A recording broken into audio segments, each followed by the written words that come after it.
Welcome to the Women Who Change the World podcast, the place where everyday women world changers share their stories to inspire, challenge, and equip you to change your world. Are you stuck in your office spinning your wheels? Is it time for you to get away from your business so you can focus on the business? Maybe a retreat. I'm Katie Horner of the For Your Success podcast, and though my husband and I started out in full-time ministry, living well below the poverty line, our six-figure business now gives us ministry opportunities that far outweigh the ones we had in full-time ministry. Join me and my husband Tap on April 30th at the Get Out of the Boat Christian Business Virtual Retreat to recharge your batteries, and let us show you how fun it can be to walk out your faith in your business with joy and confidence, because doing the business that God created you to do can be your best worship. The Get Out of the Boat Christian Business Retreat is April 30th from 11 a.m. to 7 p.m., and you can attend from anywhere online. We can't wait to see you there. You can get all the info and register for your ticket right now at getoutoftheboat.com.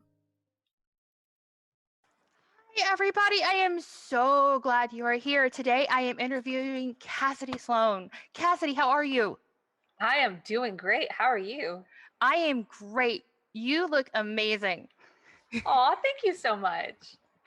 Everything a pregnant woman needs to hear. You look amazing. You feel great. That's what I tell myself. Well, somebody's gonna tell us. Yeah, we I know, certainly right? don't feel like it. Whew. So Cassidy is somebody I met through a friend who connected us. She is an expat living in South Korea, originally a native from Georgia, and you have 3 children with another one on the way. That is correct. So what exactly brought you to South Korea? So, my husband is a contractor affiliated with the military. The story of how we got here is kind of a God-given miracle. We had been in various situations stateside where it was just job loss after another job loss, and with young kids, it was hard. And my parents were actually over here. My parents lived here for 11 years as of last year. They left last year, and we applied for this job for 2 years straight with seemingly just no end in sight. Then one day they called them up and said, you have an interview on the phone, and then you will be on a plane next Thursday. And that is the story of how our lives got flipped upside down, and we landed in South Korea and ended up tossing everything to the Salvation Army and got on planes. Well, It's it looks crazy. like you're not without furniture. At least you were Yeah. able to get some. Well, the nice thing about Korea is that everyone seems they're big on recycling here, and so they have a whole section out by the recycling that's just furniture, and everything in this house was basically found in the recycling. So, and it's all they throw away perfectly good stuff. So that's how we got our things. Well, my desk is from Facebook Marketplace, so I'm all about recycling things That's what's too, up. That's what's up. as long as it works. Hmm. So, your focus is in the birthing industry. Yes. You are a birthing advocate. Were you in in the birthing industry here in the US before you went to South Korea, or was it something that started there? I was not. It was something I was passionate about, but I very much kept to myself. We lived on a rental on a farm out in the middle of Georgia. I didn't even have my own internet. Used a neighbor's internet, so I, I read from some birthing books, and I had my babies. And if people asked me questions, I would answer them, but I really didn't have a platform like I have now. I'm not a birth keeper in any way that I do not attend births, and I do not. Everything I do is totally volunteer. But no, I wasn't something that I was in a position to do stateside. Stateside was taking care of my children. They were very small, and gardening and chickens and surviving. Sounds like life. Yes. So the concept of being a birthing advocate really started to come to fruition when you were in South Korea. Why? What besides though having your own internet now, It helps. and your children weren't itty bitty anymore, what inspired you to become a birthing advocate? So I've been here about 3.5. It'll be 4 years by the end of this year. And on occasion, I would post something that was birthing related, not anywhere as frequently as I do now. I would post something, and as I gained, more friends and people that I knew here that were pregnant, they would start talking to me about their experiences and asking for my advice.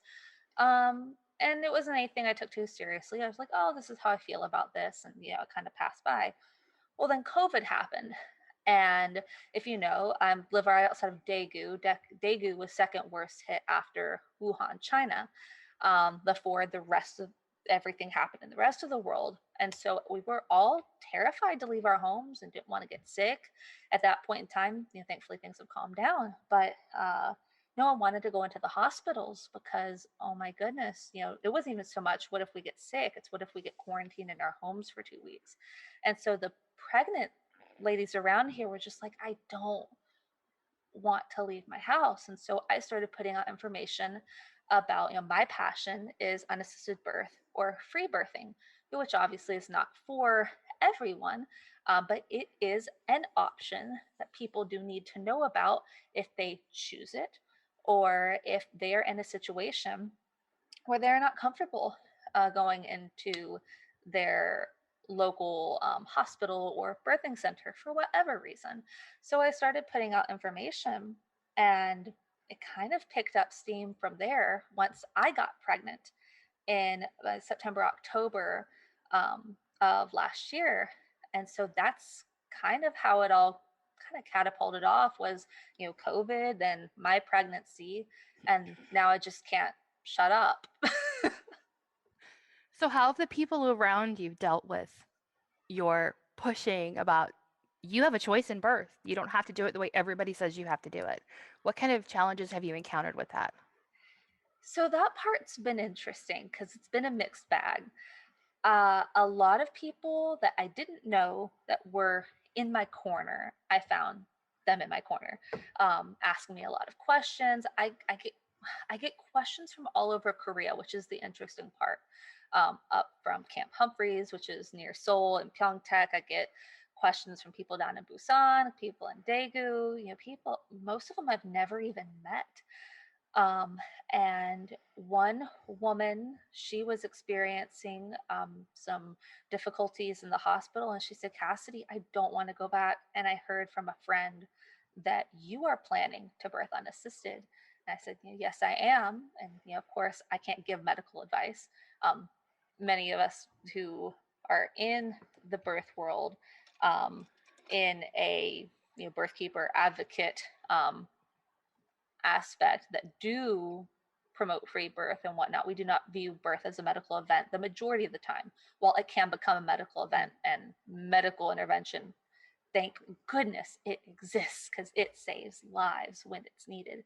But this woman said, I want to stay home. And she's like, where do I buy cord clamps? And I was like, here's the link. And then, she asked me a few more questions, and then she kept me posted of when she went into labor, and she let me know when her waters broke. She asked some questions about, what was safe, what wasn't safe. And within the next hour, she had her baby at home with just her and her husband, and was able to bypass the trauma of the medical system here, which is a lot more traumatic than anything I've ever dealt with stateside. Now, I do have people that have been offended by not so much anything that I've said to them, um, but when you have such a radical, and I use the word radical in the literal term, the word radical comes from the Latin word radic, which means the root. So when I say radical, I don't mean crazy. I mean the true meaning of radical. So whenever I post something a little bit more, say, radical about birth, it can trigger some people because it makes them question the things that have happened to them. And whenever you have a lot of women who have gone through severe trauma, when they are confronted with this could have been avoided, they will often internalize that and think this means I'm being attacked as a person, as a mother, as a woman, where it's not them that's being attacked, it's the system that abused them. So there's so much interesting psychology behind it, which is why I try not to get very upset when I find out that someone, and it's not friends, it's so, with the military community, people add you on Facebook, find out they don't like you, and then defriend you, block you, and then go share your posts everywhere. um, it's fun being infamous. Well, better to be infamous than bland. Yes, exactly. So these women that are contacting you, are they also expats or are they actually native South Koreans? They are all expats. I do not speak very much Korean at all. I can read it. I can understand a few different words around me. I need to light a fire under my behind and learn it a little bit more. It's so hard. It's so easy to get sidetracked whenever you have small children. If you think you'd learn a language really quick in a foreign country, and then you just get so used to figuring stuff out that the language kind of slips through the cracks sometimes. But no, it's all expats. It's not all military community. Sometimes it's contractors, sometimes it's teachers. Um, just but pretty much expats, and they're usually all from the United States. They're used to kind of our mindset about the birthing system. So, what are some of the things you wish that the listeners, the women who are listening to this, would know about birthing in South Korea? The mindset is different here, and I want to preface this by saying is that it wasn't always like this. Before foreigners came to Korea, as much as it's lovely to be here, there was a rich birthing culture here with midwives and wise women in your village, and there weren't hospitals. You didn't go, you didn't undergo trauma to have birth. You just gave birth. You know, the way God meant for it to be. Um, but now they have a westernized medical system that is due to us being here and imparting that medical system upon them.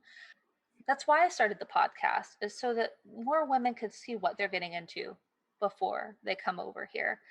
Um, Now, a lot of people have had good experiences here, or there have been women that have said they have had good experiences here to hide the trauma from the experience that they actually had, the internalized trauma that they've undergone, that they may not fully realize what happened to them, which happens in abuse, whether it be in a family or whether it be in the medical system.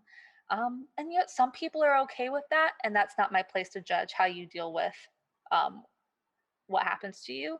And some people are just completely fine with whatever, and that's their prerogative too.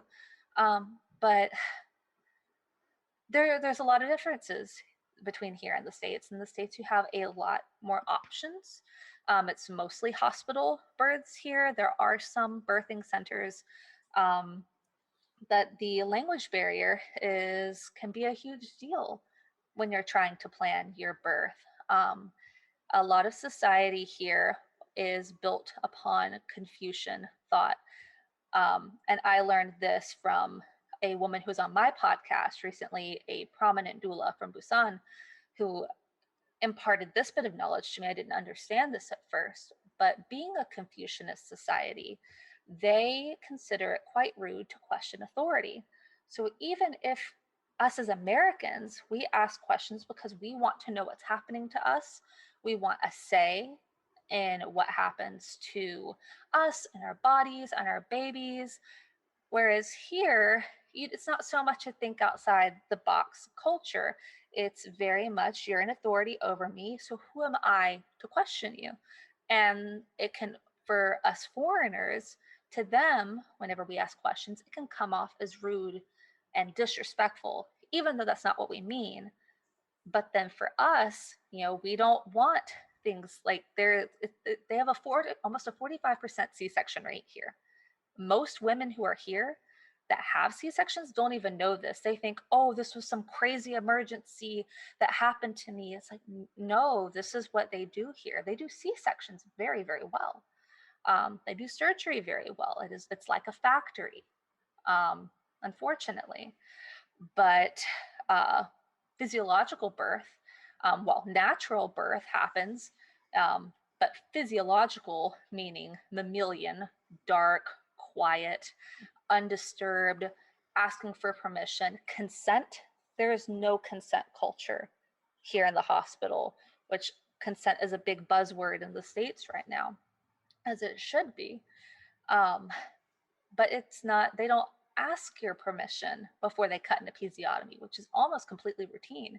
And a lot of hospitals just require it because they see that you're a foreigner and they think, oh, you're fat or you're too big, or they'll tell you whenever you're 12 weeks along that your baby's already going to be too big and it's this tiny little bean. Like, oh, we can go ahead and tell that you're going to need an induction, or let's just go ahead and schedule your C-section. It's like, I'm barely through my first trimester. What on earth? Um, there are so many different things. Though I've heard so many stories about breaking waters without your consent, going in at like 37 weeks, 38 weeks to be checked to see how far along you are. And they break your water and say, oop, you're staying. It's like, no. And this happens regularly, routinely, like it's not a big deal. But for those of us who value bodily autonomy and choice and birthing and our, personal authority of, you know, I, these things have longstanding consequences to us. Um, it's a big deal. It's a big deal to me, and I'm trying to raise awareness about about either how to navigate the system here, or how to avoid it entirely, which I lean towards the latter. So you said 45% of births are C-section. What is that compared to what it's like here in the US? Do you know the stats for that? 32%. Wow, that's still really high. Yep. That's It's still still really about one high. in, so but that's compared to about a 1 1/3 ish. So I mean, you get a couple different numbers from the States, and the numbers from Korea that I'm getting are from 2018. Um, Back in 2017, it was pretty much on par with the States, so it is steadily going up. And it's no wonder why the birth rate here is so low, is because no one wants to, there are various reasons, obviously, many socioeconomic reasons. But why would you want to go and have a baby and go have a baby in a hospital where these things are going to happen to you? No one wants to go through that. So you mentioned your podcast. What is the name of your podcast?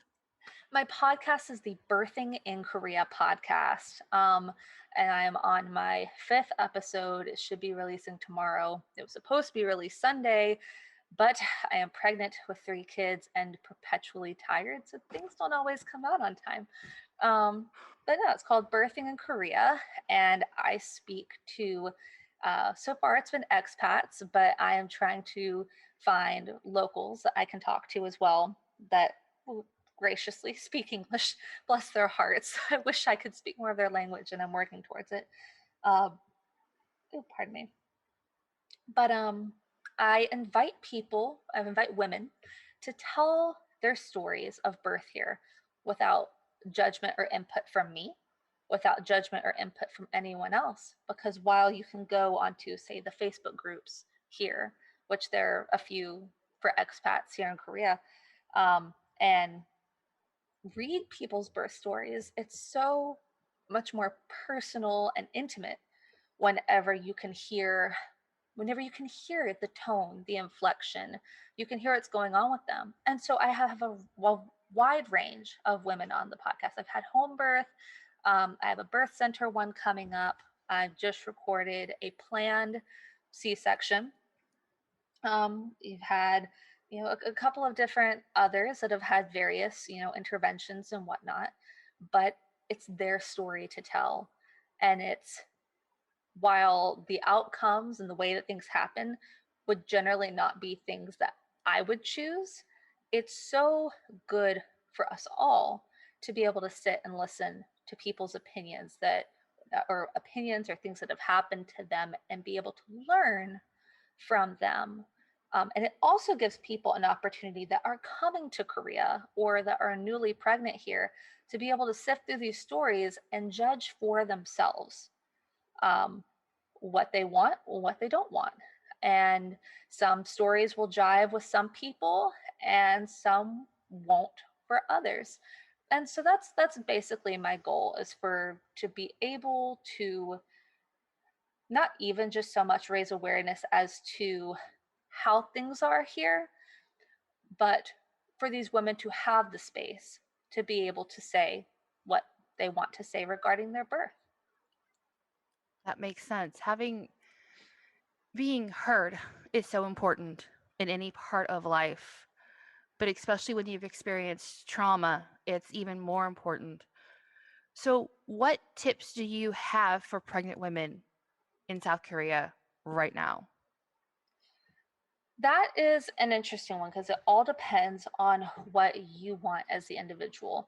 Um, if you are planning on going into a hospital and you do not speak the language, and it's so difficult with COVID because a lot of the times they're only allowing one support person. So it's you either have to choose between your husband or a doula, which shouldn't have to happen. We shouldn't have to choose. Now, some hospitals, you really do have to shop around. So I guess that would be my first one. Would be, if you can have two support people, hire a doula, someone that speaks Korean, and especially one that is comfortable helping you advocate. Some doula programs do not encourage their doula trainees to advocate, um, and to not be a stand between with the woman and her doctor. Now, I've met a wonderful doula down in Busan. If you go listen to episode 4 on my podcast, her name is Adele, and she is absolutely amazing. Um, she does some really great work here, and she talks about in that episode about why doulas are so needed here. So my first thing would be hire a doula. My second would be shop around. Don't stick with the hospital that is closest to you. This is a small country, and birth doesn't always happen just like that. You have time to get across the country if the hospital you want, if the birth center you want, or the midwife you want is up in Seoul.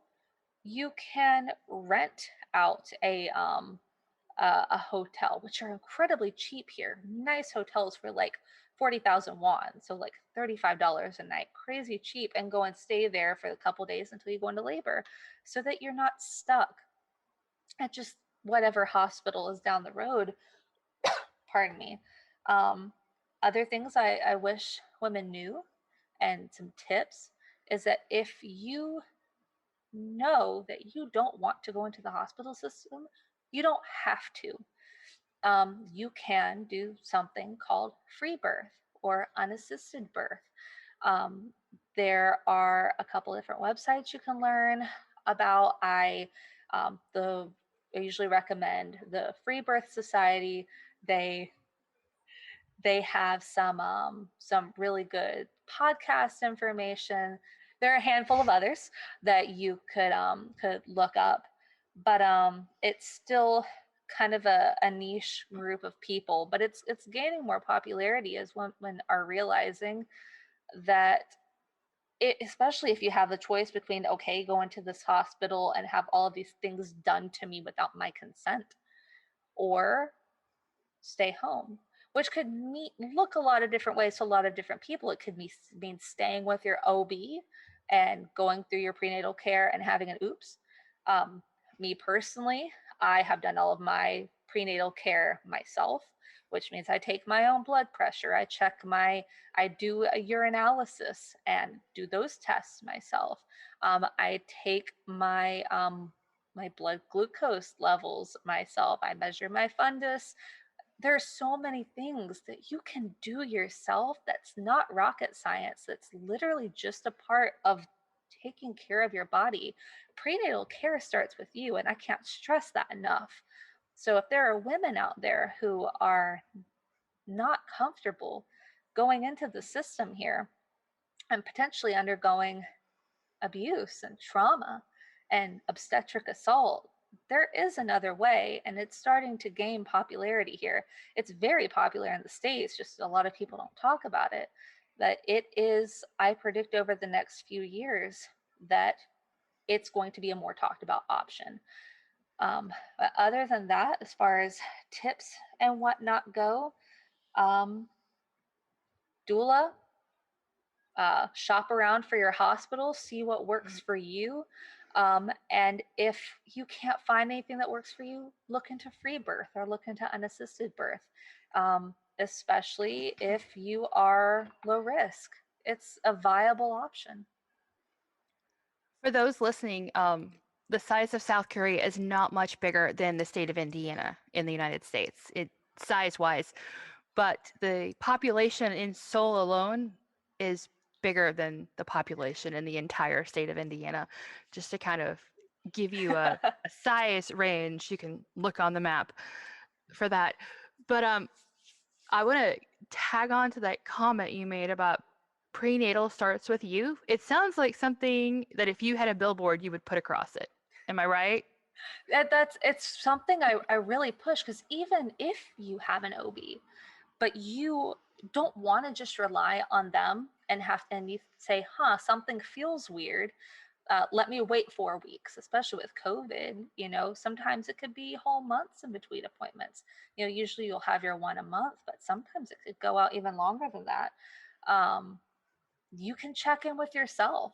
I personally use a website called In His Hands Birthing Supply. And that's how and Amazon is how I order everything that I need for myself. And I have a fetus scope. I also have a Doppler, but I don't particularly care for using at home ultrasound technology if I don't absolutely have to. I did that like once around 12 weeks just to check for the heartbeat. But I have a fetus scope that I use, that I've taught my girls who are 5 and 7, and even my son who's 9. They know how to palpate my belly and find where he is and listen to the heartbeat. It's things that people think, oh, this is just something that a doctor can do. It's like, no, this is your body. This is you. Don't be afraid of you and your body and what you can do. The more you're comfortable with yourself and your pregnancy and whatnot, even if you decide to stay within the hospital system, that's something that you choose, no harm can come of you being more connected to your pregnancy and having more confidence in yourself. So that's a cool thing. So let's just throw away the barriers, the language barriers, all of it.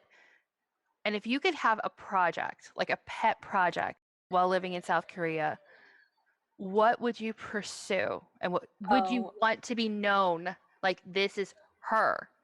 Be known for this project. as a total dream, I would be a midwife. I would be the woman that women go to say, I don't want to do this alone. Um, if language weren't a barrier, I would love to go sit at the feet of older ajumas, older Korean women, and go learn from them. I want to learn the old ways. I want to learn how they used to do things, because there's a group of people here that are getting old and they're going to die out. And it kills me every time I walk past someone and they talk to me. I'm like, I wish I understood more. I would want to go learn from them. I would want to go find the midwives in the backwoods um, farms of Korea, and I would want to gather information from them so it doesn't get lost. Um, write a book from their perspective of old birthing culture, because you can't find that information here. I've looked, I've had Korean friends look. It almost just doesn't exist, and it's sad. Hey everyone, I know that we are just getting started into this episode, but I had to cut the podcast episode in half to make 2 episodes because it was just too good to edit anything out. Be on the lookout because part 2, I promise, is worth the wait. Are you stuck in your office spinning your wheels? Is it time for you to get away from your business so you can focus on the business? Maybe a retreat. I'm Katie Horner of the For Your Success podcast, and though my husband and I started out in full-time ministry, living well below the poverty line, our 6-figure business now gives us ministry opportunities that far outweigh the ones we had in full-time ministry. Join me and my husband Tap on April 30th at the Get Out of the Boat Christian Business Virtual Retreat to recharge your batteries, and let us show you how fun it can be to walk out your faith in your business with joy and confidence, because doing the business that God created you to do can be your best worship. The Get Out of the Boat Christian Business Retreat is April 30th from 11 a.m. to 7 p.m., and you can attend from anywhere online. We can't wait to see you there. You can get all the info and register for your ticket right now at getoutoftheboat.com.